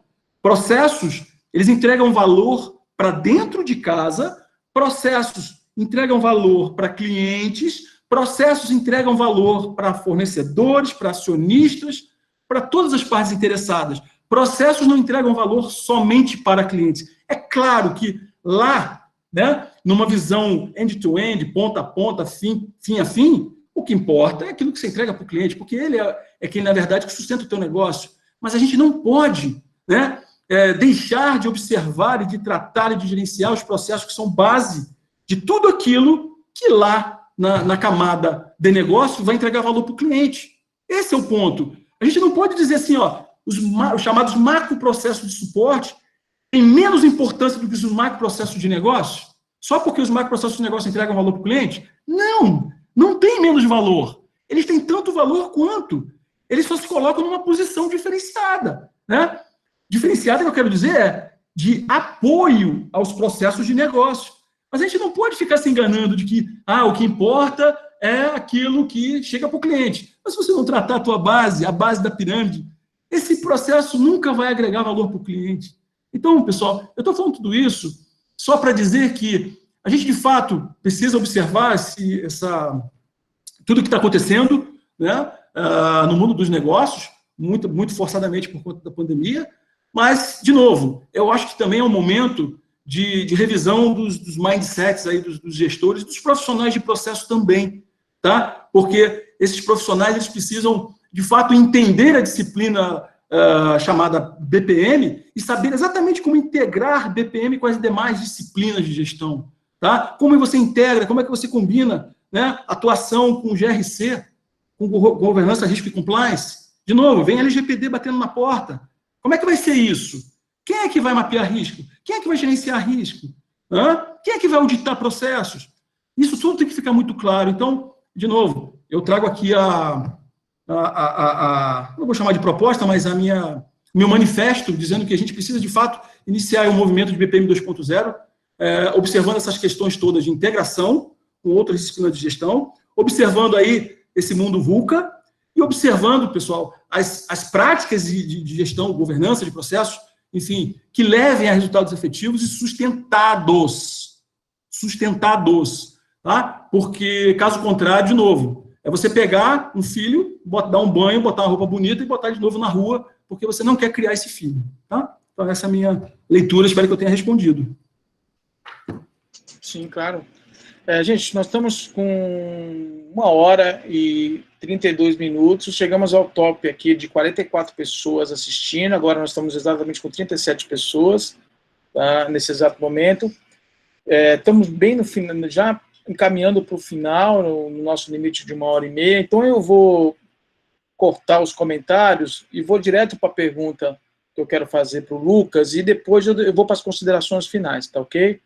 Para a gente poder também finalizar aqui nossa live. Lucas, é uma pergunta que muita gente me faz e as respostas são difíceis, muito difíceis.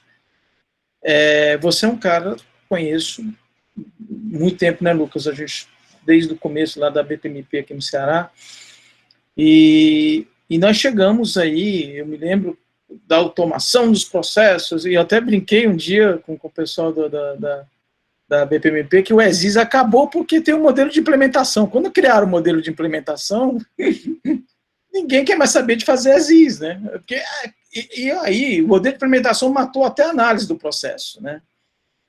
Mas nós chegamos agora num cara que chama-se RPA, e você sabe muito bem o que eu estou falando, Lucas, porque você é o especialista nesse assunto. O RPA, ele veio para dizer o seguinte: não, fica tranquilo que eu assumo esse computador aí. Deixa comigo, eu assumo esse negócio aí. É planilha? Eu faço. Tem que lançar na planilha? Eu lanço. Tem que digitar no Word? Eu digito. Tem que interpretar um texto, um documento em PDF escaneado? Eu leio esse cara. E me mandando as regras de negócio, né, eu consigo trabalhar normalmente. E melhor, eu trabalho 7/24, né? Quer dizer... Aí nós temos dois tipos de funcionários que eu gosto de brincar muito, que é o tarefista, conformista e infeliz, né? E o que eu chamo de inovacionista, alpinista e aprendiz. Esse cara tarefista, conformista e infeliz, se você for puxar toda a literatura atual, de Eric Hayes, Peter Diamond, o Frederic Laloux, o Ismail, do Organização Exponencial, essa galera do Silicon Valley, diz que esse cara tarefista, conformista e infeliz, ele está com dias contados dentro da organização. Por quê? Porque nós temos aí, não só automação, mas nós temos a robotização, a automação cognitiva entrando forte, o machine learning tomando decisões que antes eram tomadas pelos usuários, os atores do processo. Aí eu pergunto, o que vai acontecer com esse pessoal, Lucas? O que vai acontecer com as pessoas quando você chega para colocar um RPA e você sabe que 3, 4, 5 pessoas... e você vai ter que chegar e dizer... qual é a sua competência? Aonde eu consigo alocar a sua competência de tal forma que eu não tenha que te desativar do processo, né? Eu detesto esse termo, né? Nós não somos... eu não gosto dos recursos, esse termo recurso dentro do processo. Eu acho que o ser humano não é recurso, na minha opinião, tá? O ser humano e também ele não é um ativo, também não. Ele é um ecossistema, ele faz parte do ecossistema. Ele nem é ativo. Ativo é o Neymar, que se for vendido tem que pagar lá para o Paris Saint-Germain, né? Mas o colaborador ele não é uma... minha opinião, a gente discorda. Eu não concordo que o colaborador seja um ativo. E por isso que eu não concordo, eu lhe pergunto, como você trata essa abordagem que é muito delicada, porém faz parte, por exemplo, do seu portfólio, por exemplo, da sua consultoria. Como você aborda, o que é a dica que você daria para as pessoas hoje que fazem tarefas repetitivas e sabem que a possibilidade de ser automatizada num processo de cognição está muito presente no dia de hoje. Você sabe que as ferramentas avançaram muito, né? E eu pergunto, como você trata isso e qual a dica que você deixa para o pessoal que está assistindo a live sobre essa temática que é um pouquinho delicada? Tá. Nossa, daria para fazer uma live só sobre esse assunto, né? Acho que dava para a gente... Voltando aqui, eu tive um problema com o meu áudio, mas eu acho que dava para fazer uma live, Paulo, só com esse assunto, sabe? Ele é muito extenso, muito amplo. Vou tentar ser sucinto aqui nas minhas colocações, eu prometo que não vai durar mais de 1h30 aqui que eu vou falar agora, tá? Vamos reprogramar uma live sobre computação cognitiva. Michele, você aceita uma próxima live? A gente conversa com a turma do MBA, da Unifor. Vamos tentar... Esse assunto é muito interessante, a gente tem um pouquinho mais de tempo para isso, entendeu? Sem dúvida. Mas vamos lá. O que é que... Eu vou fazer antes uma pergunta. Eu não sei quem de nós aqui, nessa live agora, é empreendedor. Quem empreende, quem tem um negócio, ou já teve um negócio. Naturalmente, você lutou ou luta para sobreviver, para crescer, isso é natural. Quando nós estamos numa grande corporação, parece que esse sentimento de crescimento, geração de resultado, ele se distancia da gente. Por quê? Porque nós estamos lá na base da pirâmide, em alguns casos, no meio dessa pirâmide, dessa estrutura. E a gente está muito mais na relação de quanto eu recebo, por quanto eu gero resultado, mas a minha preocupação talvez global com o resultado global. E até impressionante, com algumas pessoas nesse momento de Covid foram para casa e trataram esse momento como férias. Que isso me assustou pra caramba. Tá? Eu vi muito desse movimento, estou de férias. Estou vendo que não é o caso do Miceli, literalmente, não é, porque ele está no trabalho dele. Mas tratou isso. Então, tá. Então, quando eu digo buscar resultados, ser mais eficiente, crescer, é porque um negócio, quando ele é montado, tem muito também do propósito e do anseio. A maioria de nós aqui pode empreender, ou talvez não, compõe uma empresa. E se você está compondo uma empresa, a priori, você está compondo o sonho de uma pessoa ou de um grupo de pessoas, tá? Mas e o que acontece? Dentro do mundo do negócio vai ser imperativo de você sempre ter retorno, gerar resultado. Eu acho que isso é clássico. Durante um tempo, na própria eu só ter um conflito meu de, pô, será que toda vida que a gente vai para uma empresa, fazer um estudo de processos, e aí tornar os processos mais eficientes, e aí geram resultados, inclusive de savings, tem reestruturas organizacionais, tem automações e robotização de processos, eu estou desempregando as pessoas, a culpa é minha? Essa era a questão. Durante muito tempo, essa era a questão. Estudos. Os estudos apontam diferentes caminhos para isso. Mas deixa eu pegar aqui e me apoiar aqui no Martin Ford, tá? Mas antes eu vou me apoiar nos próprios relatos do Fórum Econômico Mundial. Hoje, Paulo, Ministério, pessoal, 29% das horas trabalhadas no mundo, isso é um dado trazido aqui de 1 ano e meio, 2 anos atrás, 29% das horas trabalhadas no mundo, elas são realizadas por homens, ou por máquinas, ou por softwares. Então, vamos imaginar algoritmos ou robôs estacionários lá, com seus braços mecânicos. A previsão é que em 2022, esse número já esteja 50-50. O quê? 29% máquinas e softwares, 71% das horas trabalhadas no mundo por pessoas. Em 2022, esse número se equilibra. Em 2025, o número de horas trabalhadas por robôs e por softwares, ele vai chegar a quase 70% em relação às pessoas. Nesse mesmo Fórum Econômico Mundial, nesse mesmo relatório do futuro do trabalho do Fórum Econômico Mundial, realizado com empresas que representam mais de 15 milhões de pessoas trabalhando, mais de 15 milhões de colaboradores, espalhados em mais de 200 países, também se trouxe um dado que é muito importante. O seguinte, é uma previsão que 75 milhões de empregos de posições vão sumir. Mas 133 milhões de novas posições vão surgir. A grande questão, Paulo, é que quem perde esse posto de trabalho, esses 75 milhões de postos de trabalho são reduzidos, ele hoje não está habilitado para assumir essas novas posições que estão surgindo. E você vai dizer assim, Lucas, é verdade que tem uma propensão a aparecer mais vagas do que as estão se perdendo? Existem várias pesquisas. E, ultimamente, eu li um livro chamado Como Mentir com Estatística. Fantástico o livro. Ele é bem recente, ele é da década de 50. Mas ele diz muito sobre pesquisas e como a gente deve se comportar perante a vários índices, inclusive que a própria mídia joga para a gente. Mas voltando à vaca fria, o que eu estou querendo dizer é que existem vários cenários de vários empregos sendo desmobilizados e as máquinas assumindo essa posição. Se é linear, se segue um passo a passo, se tem uma regra muito bem estabelecida, isso não é futuro, isso é realidade. Os seus dias estão contados. Porque isso vai acontecer. Agora, quanto mais a tua atividade for complexa, for humana, propriamente dito, naturalmente mais chance você tem de ocupar essas novas vagas que vão surgir. Novas vagas vão surgir? Claro que vão. Você pega um dado como a expectativa de vida das pessoas está aumentando. Se a expectativa de vida das pessoas está aumentando, eu duvido que o Miceli, que o Paulo, que o Lucas queiram parar de trabalhar quando tiver com 60 ou com 70. Pelo que eu conheço os dois aqui, bicho, eles vão durar aí para cima de 100 e vão continuar lá na luta, trabalhando. As necessidades do Paulo, do Michel e do Lucas com 90 anos, com poder aquisitivo, gerando renda ainda, é diferente de uma pessoa com 40, com 50 anos. Se eu tenho pessoas de 18 anos e de 70 anos convivendo dentro do mesmo ambiente com renda, as oportunidades e necessidades são diferentes. E isso gera mais negócios, novas oportunidades, novas formas de fazer, novas necessidades.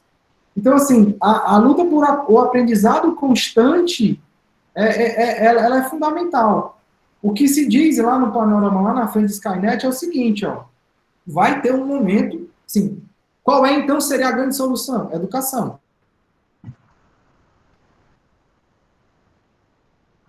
As posições. A grande questão, quando você recorre para as empresas, existem basicamente nessas pesquisas 3 opções. E aí, dado esse cenário, você vai investir em robotização e automação de processo? Todas respondem inteligência artificial, machine learning, blockchain, tudo? Vou. Tá. E o que é que você vai fazer com as pessoas que vão ficar na sua empresa ou que não têm capacidade de assumir os novos desafios? Opção 1, você vai treinar. Opção 2, você vai contratar um serviço especializado. Opção 3, você vai contratar uma pessoa já treinada. Opção 1, nunca fique em primeiro lugar. Ou ele vai atrás de um serviço especializado, terceirizado, ou ele vai contratar uma pessoa que já tem esse treinamento. Então isso é preocupante, porque o cara está ficando fora do jogo e ele não está tendo a oportunidade de se capacitar. Então, assim, resumidamente, o cara que é o tarefeiro, que é o vivendo a vida de segunda a sexta, com a rotina muito bem programada, e uma atividade intelectual talvez muito repetitiva, muito morosa, a culpa não é dele em muitos casos. A culpa dele, em certa ocasião, porque eu acho que todo mundo tem que carregar a sua cruz, tem seu peso de responsabilidade, mas há de se atenar de maneira muito rápida. Assim, é impressionante, por exemplo, ainda a quantidade de pessoas que batem na mesma tecla há 20 anos e executam a mesma atividade. Eu vou dar um exemplo. Dificilmente, não sei se vocês viram a apresentação do Paulo. O Paulo não está na mesma carreira há muitos anos. Ele sempre está lá se atualizando, alpinista. O cara já foi automação de banco, já foi automação de processo e agora ele está em outra empreitada com inovação. O Mistério também, assim, eu não sou um grande exemplo para todo mundo, bicho, mas eu atendi um pessoal na clínica freudiana. Me engranhei com processos, depois de processo agora eu estou à frente de uma empresa de tecnologia. E o que é que vai ser daqui a 5 anos? Não sei, eu só sei que vai mudar. Se as pessoas não se atenarem para isso, meu amigo, fica muito complicado. E aí vem uma singela não, eu acho que uma crítica bem direta às universidades, porque o modelo, gente, de pós-graduação, com vários meses, ele é muito complicado. Ele é muito complicado, sabe? Lucas, eu acho que você vai virar um psicólogo de dados. Dos robôs, né? Psicólogos. Ei, Lucas, eu tenho uma coisa, uma coisa para te confidenciar. Que foi na época que você, na indicação, você lembra da indicação para a CBPP, né? O fulano chegou e falou assim, mas ele é psicólogo, só admitia pessoas de área de exatas, lembra? Para ser CBPP. Aí ele falou assim, mas esse cara, ele é um psicólogo. Aí eu falei assim, fulano, o que esse cara conhece de automação, a psicologia dele é fazer as máquinas entenderem melhor. Aí pronto, acabou a conversa, não tem mais conversa, morreu o assunto. Tipo, da última vez que eu vi uma veterinária sendo gerente financeiro de uma grande empresa, eu disse, acabou o mundo. Agora eu posso fazer o que eu bem entender. E tá faltando isso para as pessoas. Elas se empoderar e dizer, cara, hoje eu sou médico, você pode ser engenheiro civil. Hoje você trabalha... Fantástico, Lucas, fantástico. Eu acho que é isso.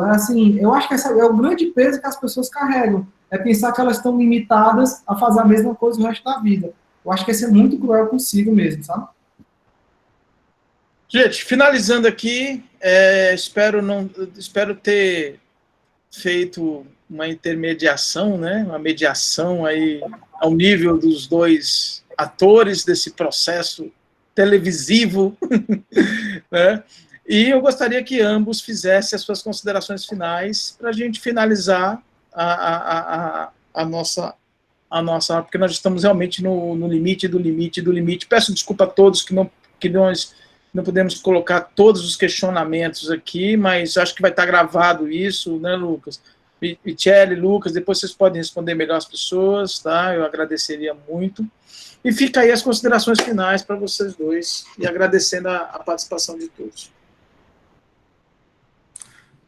Você quer seguir, Lucas? Depois eu finalizo, já que você está aí na empolgação da palavra. Você fechei com chave de ouro, que você é muito bom nisso. Gente, na verdade, é para agradecer, é para dizer que a batalha é árdua, é dura, mas ela é gratificante, é revigorante. Sempre pense em pílulas de fortalecimento, de força, enfim, eu acho que a melhor maneira de fazer isso é aprender e gerar resultado, por menor que ele seja. Eu acho que essa é a minha grande, eu acho que foi o meu grande aprendizado. Eu sempre imaginei que para ser um bom psicólogo eu deveria estudar durante muitos anos para depois me propor a fazer algo, e é algo que foi transformador comigo. Eu me lancei, dei um frio na barriga, fui executar coisas que eu não tinha certeza e controle. Isso me gerou um certo estresse, mas me gerou uma recompensa e uma liberdade absurda. Então, se arrisquem, se joguem. Quero só aproveitar e agradecer mais uma vez, Paulo, muito bacana sua intermediação. Você tem muito futuro nisso, então, Globo, se liga aí, né? Aproveitar que a Unifor faz parte do grupo. Eu acho que estou perdendo aí um talento. Agradecer, Michele, assim, as suas palavras super importantes, bem colocadas, legal, com experiência, foi muito bacana ouvir essas palavras, também nos fazem refletir pra caramba. Quero agradecer a própria Unifor, a Sueli, e agradecer a todo mundo, mais uma vez, dedicando o recurso mais rápido que é o tempo para nos ouvir, para interagir com a gente. Então, muito obrigado. Show. Eu acho que Camila, acho que tem que fechar o áudio, Camila. Aí, deixa eu ver. Agora sim, legal. Pessoal, isso aqui não é uma despedida, tá? Então, não serei longo aqui nas minhas palavras, tá? Eu queria agradecer de novo, sendo repetitivo, mas pegando as palavras do Lucas, mas obviamente quero agradecer aí a oportunidade pela Suelen, Unifor. Sem dúvida alguma, essa live aqui deixou um gostinho de continuidade. Espero que tenha, porque, de fato, é uma comunidade, né? Estou diante aqui de profissionais de processo, de inovação, de transformação, de projetos, enfim. A gente também não pode ter distinção em relação a isso, ou seja, são profissionais da gestão, né? Então, eu queria agradecer a cada um de vocês, por aqueles que eu conheço, por aqueles que eu não conheço, de coração. Espero, de alguma forma, eu ter agregado valor aqui, né, à vida profissional de vocês, fazendo jus aí o tempo despendido de vocês estarem aqui, né, e nos ouvindo, a mim, ao Lucas e ao Paulo.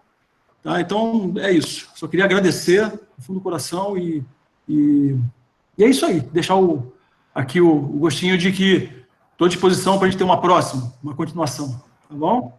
Forte abraço a todos. Joia, eu vou tomar a liberdade de só fazer um adendo aqui para quem ainda está na sala e lembrar, né, sobre a nossa proposta do curso Masterclass BPM, né, Michele, com você. É verdade. A gente está construindo essa ideia de trazer novamente, que já teve 2 anos atrás, imagino. Isso. Que tenha sido. Então, a gente está com esse projeto que teve uma interrupção por conta do contexto que nós estamos vivenciando, mas a ideia é que a gente consiga concretizar o mais rápido possível, né? Poder proporcionar e promover o Masterclass BPM com o Michele. E aí eu quero passar a palavra para a professora Camila, que agora ela vai poder fazer as considerações aí. Olá, pessoal, boa noite, tudo bom? Não pude estava conectada no início, mas não pude falar, porque estava com mais outros 2 compromissos de forma virtual, então fiquei a desejar na entrada, mas acompanhei toda essa quantidade de conteúdo que vocês conseguiram sintetizar em tão pouco tempo. E realmente a gente fica com essa carência de querer mais, porque um assunto puxa o outro, e aí quando a gente vê, vocês já estão tendo que interromper, porque já vai indo para outros caminhos, e lembra de novo de voltar para a pergunta inicial. Mas eu acho que sim, que a gente precisa fazer outros encontros desses. Tem muitos assuntos que a gente pode amadurecer mais. Aqui na sala a gente tem alunos de BPM, de excelência operacional, que são 2 cursos que conversam muito entre si, e a gente quer cada vez mais fortalecer essa relação dos 2 cursos. Então, Já fiquem esperando, que com certeza surgirá convites. Quero agradecer ao professor Paulo, primeiramente, porque ele é um parceiro muito forte do curso de Excelência Operacional, sempre está a postos para os nossos pedidos e sempre incrementa as disciplinas de forma muito engrandecedora. Agradecer também ao Lucas, que estou tentando, né, fazer parte dessa nova turma, vai dar certo, uma hora ele vai vir ser nosso professor. E agradecer ao Alessandro também pela participação, que foi riquíssima. E quero poder contar com vocês novamente, viu, pessoal? Muito obrigada. Compromisso assumido. Joia. Sem dúvida, vai ser um prazer. Paulo, Alessandro e Lucas, muito obrigada por nos abrilhantar essa noite. Eu que agradeço, viu, gente? Um Até forte mais. abraço, saúde para todo mundo. Boa noite, pessoal. Tchau, pessoal. Boa noite. Tchau.